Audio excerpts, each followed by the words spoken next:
నిజాంపేట మండల కేంద్రంలో శనివారం పలు దుకాణాల్లో డాగ్ స్క్వాడ్ ఆధ్వర్యంలో తనిఖీలు చేపట్టారు. ఈ సందర్భంగా ఎస్ఐ రాజేష్ మాట్లాడుతూ జిల్లా ఎస్పీ ఆదేశాల మేరకు బాంబు స్క్వాడ్ విత్ డాగ్ తో సహా తనిఖీలు చేపట్టామన్నారు. గ్రామాల్లో గంజాయి, మాదక ద్రవ్యాలు, మత్తు పదార్థాల రవాణాను అరికట్టేందుకు తనిఖీలు నిర్వహించామన్నారు.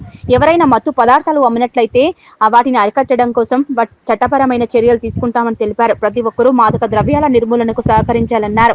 ఈ కార్యక్రమంలో head constable Muralidhar, constable Ashok, Ramesh, bomb squad అధికారులు పాల్గొన్నారు. ఎస్పీ గారి ఆదేశాల మేరకు బాంబ్ స్క్వాడ్ తనిఖీ విత్ డాగ్తో సహా ఇక్కడ నిజాంపేట మండల కేంద్రానికి రావడం జరిగింది. నిజాంపేట మండల కేంద్రంలోని పలు ప్రాంతాలను డాగ్ స్క్వాడ్తో చెక్ చేయడం జరిగింది.